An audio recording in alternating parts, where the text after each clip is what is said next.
Everyone welcome back to my channel. So আজকে বেরিয়েই আগে বাইকে বসে ব্লগটা করছি, কারণ দেরি হয়ে গেছে, বৃষ্টিও পড়ছে। এখন আমরা ফার্স্টে যাচ্ছি আলিপুর জেল, তারপরে ইচ্ছে আছে নেহেরু চিলড্রেন্স মিউজিয়াম যাওয়া, জানি না হবে কতটা কি, তবে 1টা বাজে, এখন বেরোচ্ছি, গিয়ে তোমাদের সাথে শেয়ার করছি কতটা কি যেতে পারি। যারা মেট্রো করে যেতে চাইবে তাদের জন্য nearest metro station Jatin Das. Jatin দাসের 1 নম্বর গেট দিয়ে বেরিয়ে হাজরা মোড় পর্যন্ত এসে যে কোনো বাসেই কিন্তু চলে যেতে পারবে আলিপুর সেন্ট্রাল জেল।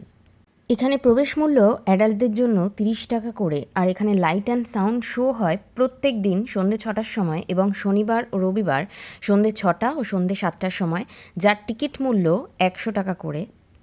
ঢুকেই বাঁ দিকে রয়েছে টিকিট কাউন্টার, এখানে ব্যাগেজ তোমরা রাখতে পারবে। পিছন দিকেই রয়েছে একটা কফি শপ, এই কফি শপে যে কেউ ঢুকতে পারবে, যারা মিউজিয়ামে নাও আসছো তারাও কিন্তু ঢুকতে পারবে রাত 8টা পর্যন্ত।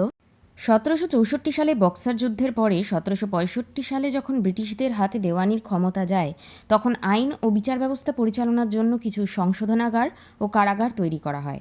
1787 সালে তৈরি হয় ওল্ড আলিপুর জেল বা প্রেসিডেন্সি জেল, যা ভিক্টোরিয়া মেমোরিয়াল যেখানে রয়েছে বর্তমানে সেখানেই অবস্থিত ছিল। 1906 সালে তৈরি করা হয় নিউ আলিপুর জেল এবং 1913 সাল থেকে এই জেলের কার্যক্ষমতা শুরু হয় এবং ওল্ড আলিপুর জেলটি বন্ধ করে দেওয়া হয়। ভারতের স্বাধীনতা সংগ্রামে অংশগ্রহণকারী বেশ কিছু বিপ্লবীরা কিন্তু এই জেলে বহুকাল বন্ধ ছিলেন এবং এখানে বেশ কিছু বিপ্লবী শহীদও হন। 2019 সালের 20শে ফেব্রুয়ারি এই জেলটি বন্ধ হয়ে যায় এবং কয়েদিদের স্থানান্তরিত করা হয় বারুইপুর জেলে। প্রথমে সোজা গিয়ে বাঁ হাতে রয়েছে এই ফাঁসির মঞ্চ বা গ্যালোজ, যেখানে প্রথমে ঢুকলেই দেখতে পাবে ডান হাতে পড়বে কন্ডেমনেশন রুম। এই কন্ডেমনেশন রুমে যাদের ফাঁসির সাজা দেওয়া হতো সেই কয়েদিদের একদিন আগে থেকে এনে রাখা হতো। শোনা যায় এইখানে রুমে রেখে তাদের শেষ ইচ্ছে পূরণ করা হতো, তাদের শেষ প্রিয় মিল বা তারা যে বই পড়তে চায় বা যদি গীতা পড়তে চায় তাদের সেটা প্রোভাইড করা হতো। রাইটার্স বিল্ডিং আক্রমণ এবং ইন্সপেক্টর জেনারেল সিম্পসনকে হত্যা করার অপরাধে দীনেশ গুপ্তকে মৃত্যুদণ্ড দেওয়া হয় এবং শোনা যায় এই কন্ডেমনেশন রুম থেকে তিনি তার পরিজনদের প্রায় 92টি চিঠি লেখেন। এটা হলো অটোপসি রুম, যেখানে মৃত্যুর পর বডি নিয়ে আসা হতো টেবিলে এবং সেটার অটোপসি করা হতো। এটাই হচ্ছে সেই মেন প্রধান ফাঁসির মঞ্চ, যেখানে প্রচুর স্বাধীনতা সংগ্রামী শহীদ হয়েছেন। এখানে ফাঁসি দেওয়ার সময় ছিল ভোর 4টে থেকে শুরু করে সূর্যোদয় পর্যন্ত। কোন কোন বিপ্লবীরা এখানে শহীদ হয়েছেন সেটার তালিকা, সময়সীমা সব কিছুই এখানে দেওয়া রয়েছে।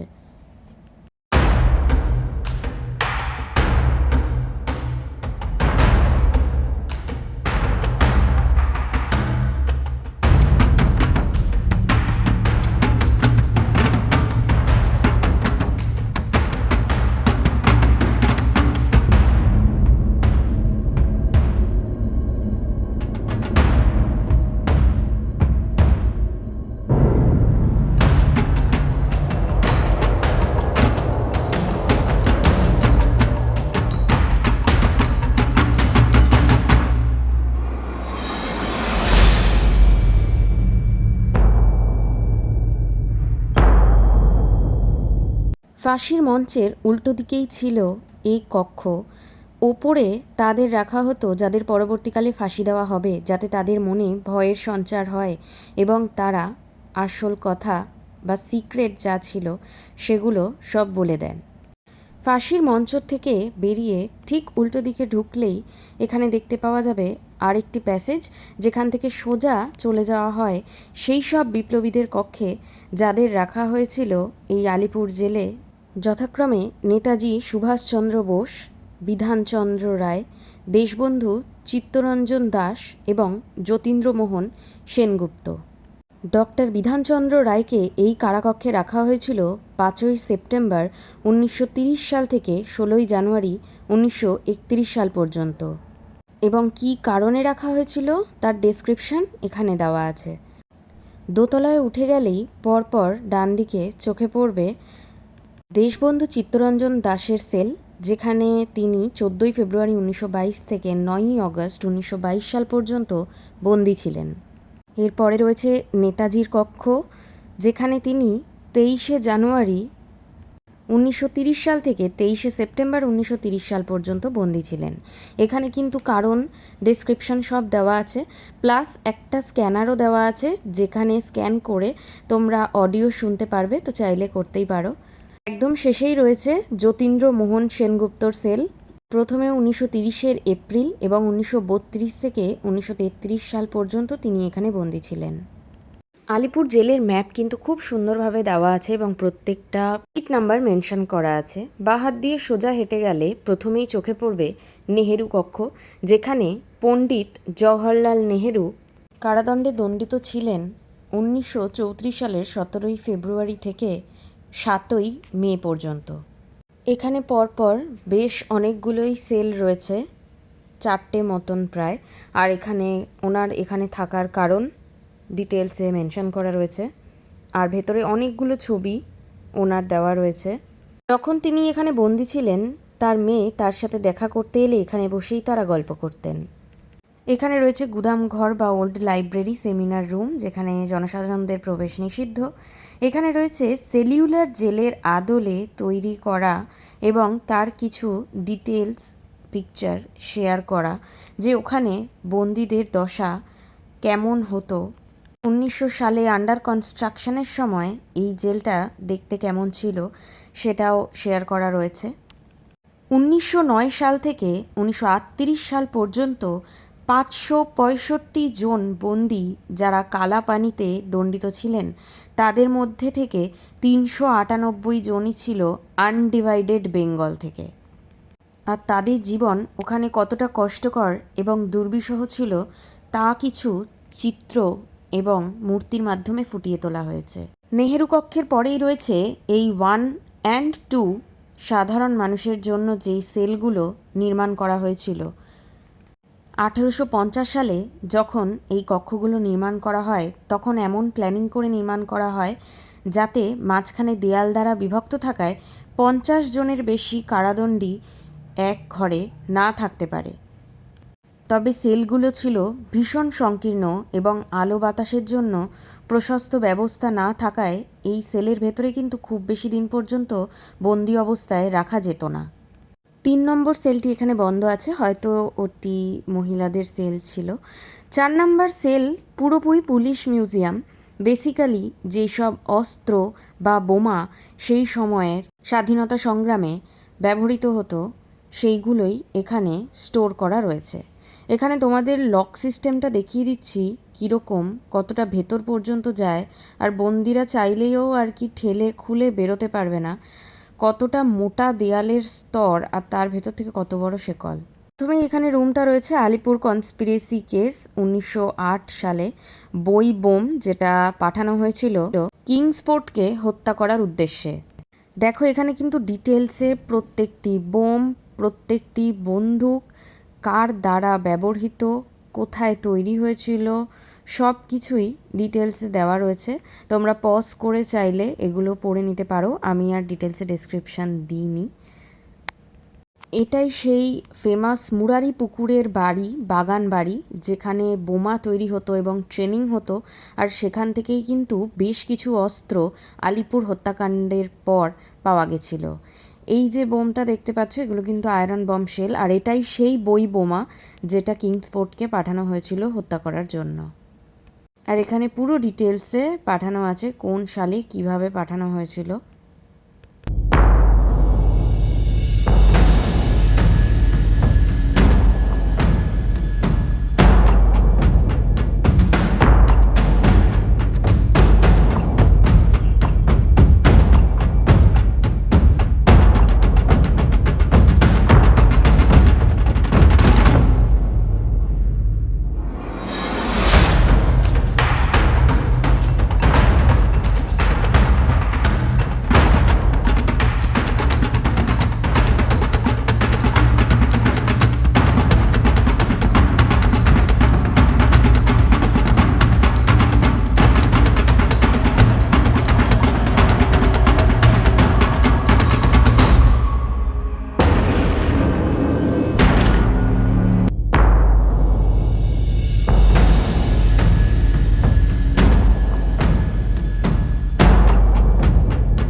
বাকিটা ঘুরে আমরা চলে গেছিলাম হিস্ট্রিক প্রিজন ওয়ার্ড বা ঐতিহাসিক কারাকক্ষ। এটাই বেসিক্যালি যাদের সবাইকেই রাখা হতো, এখানে কেমন জীবনী ছিল, কেমনভাবে দিন কাটাতো, এগুলো কিছু মূর্তির মাধ্যমে খুব সুন্দরভাবে প্রতিস্থাপন করা হয়েছে। এখানে জেলার দাঁড়িয়ে থাকতো, চুল দাড়ি কাটছে নাপিত। ভেতর দিকেও আমি গিয়ে দেখাচ্ছি যে কী আছে। আর এরকম চাবুক দিয়ে এখানে মারা হতো, চাবুকের মধ্যে কিন্তু কাটা ভর্তি। আর এইখানেও অডিও গাইডের জন্য তোমরা কিন্তু স্ক্যান করতে পারো। নিজেদেরই সব পরিষ্কার পরিচ্ছন্ন রাখা হতো, কয়েদিরা এখানে ঝাড়ু দিচ্ছে। ভেতরে ঢুকে কিন্তু বেশ রিয়ালিস্টিক একটা ফিলিং আসে, পুরো সিলিকনের মূর্তি রিয়ালিস্টিকের মতন দেখতে। দেখে মনে হয় যেন সত্যিকারের ঘটনা এখন ঘটছে। এখানে চৌবাচ্চা থেকে এখানেই স্নান করা হতো, কাপড় কাচা হতো। এই সব জায়গাগুলোতেই কিন্তু সবাই শুতো, খাওয়ার দেওয়া হতো যেই থালাগুলোতে। এই যে কুজোর জ্বালা দেখছো, এখান থেকে জল নিয়ে খাওয়া হতো। সবাই অপেক্ষা করতো কখন তাদের ছুটি হবে, কখন তাদের বাড়ির লোক নিতে আসবে। আর খুব সুন্দর একটা অডিও এখানে রয়েছে, যেটা আমি শোনাতে পারিনি কারণ ওখান থেকে বন্ধ করা ছিল, হয়তো মেনটেনেন্সের অভাবে খারাপ ছিল বা কিছু সেদিন। তো এখানে এরকম ম্যাসাজ করা হতো, একটু মস্তান টাইপের যারা থাকতো আর কি লিডার, তাদের। এখানে একজন ভেঙে পড়েছে বাড়িতে যাবে বলে, তো ওনাকে সান্ত্বনা দেওয়া হচ্ছে। রান্না বান্না নিজেদেরই করতে হতো, কখনো কখনো কাঠের জ্বালায় উনুনে।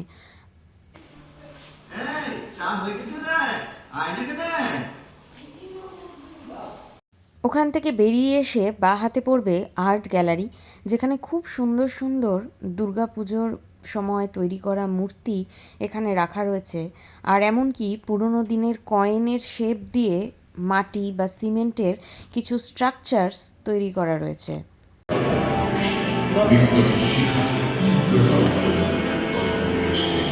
ভেতরে ঢুকেই দেখা যায় যে রুমে প্রজেক্টর রয়েছে এবং বসার জায়গা, যেখানে বসে সবাই ইতিহাস দেখতে পারবে, স্বাধীনতা সংগ্রামের ইতিহাস। এখানে একটা জায়গা রয়েছে যেখানে পা দিয়ে দাঁড়িয়ে একটু অপেক্ষা করলে আপনার মতন কে বিপ্লবী ছিল তার ছবি দেওয়া থাকবে, তবে রিপিটেটিভলি সেম পিকচার্সই আসতে থাকে। এর সামনের রুমটিতেই রয়েছে কিছু লেটার যা স্বাধীনতা সংগ্রামীরা লিখেছিলেন। আর এইখানে একটা বাটন মতন রয়েছে, এটা প্রেস করলেই কিন্তু সামনে যে স্ক্রিন রয়েছে সেখানে ফুটে উঠবে, কিন্তু কোনো কারণে এটি বন্ধ ছিল তাই শেয়ার করতে পারিনি। এখানে দেখো জেলে ঢোকানোর সময় যেমন লেফট প্রোফাইল, ফ্রন্ট প্রোফাইল এখানেও ছবি তোলা হয়, সেরকম আগেও ছবি তোলা হতো। আর সাথে তাদের বয়স, চুলের রং, কোথা থেকে এসেছে সব কিছু লেখা থাকতো।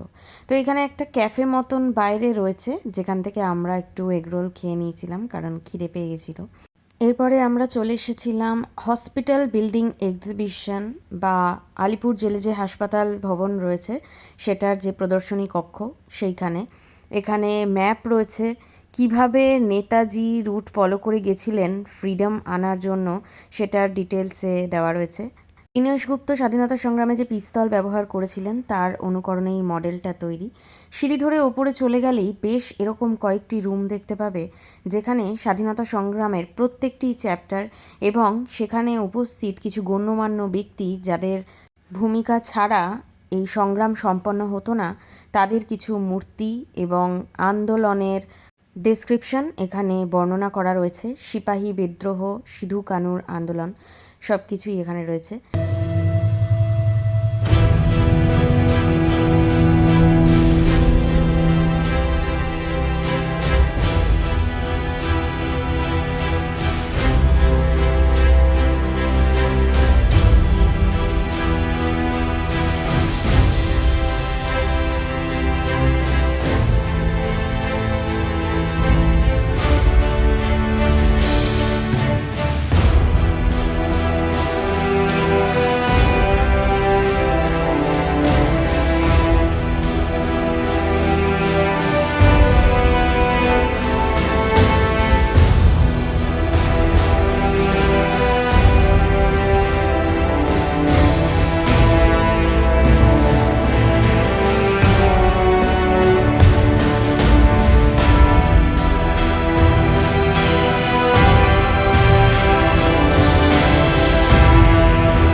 এইখানে রয়েছে নজরুল সেল বা নজরুল কক্ষ, যেখানে কাজী নজরুল ইসলাম বেশ কিছুদিন বন্দি ছিলেন।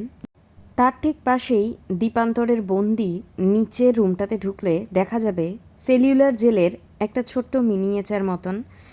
আর ইউরেশিয়ার যে বন্দিরা ছিলেন তারা এই চ্যাপেলে এসে প্রেয়ার করতেন। লাস্ট এক্সিটের সামনে গেলে দেখা যাবে এই তাঁতকল বা ছাপাখানা, যেখানে বন্দীদেরকে হাড় ভাঙা খাটুনি করতে হতো চরকায় চালিয়ে তাঁত বোনার জন্য। আর তাতে কি কি সরঞ্জাম বা যন্ত্রপাতি লাগতো সব কিছুই কিন্তু এখানে রাখা আছে। এখানে হাত দেওয়া কোনো কিছুতে বারণ।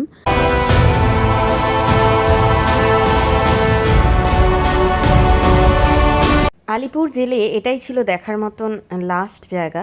এখান থেকে বেরিয়ে কিন্তু আমরা চলে গেছিলাম নেহেরু চিলড্রেন্স মিউজিয়ামে, কারণ সেটা বন্ধ হয়ে যাওয়ার কথা ছিল 16ই আগস্ট। তো আমরা ভাবলাম কেননা সেটাকে এক্সপ্লোর করে আসি আর তোমাদের সাথেও শেয়ার করে দিই যে অ্যাকচুয়ালি কী কী সুন্দর জায়গা রয়েছে দেখার মতন, যাতে তোমরাও যেতে পারো।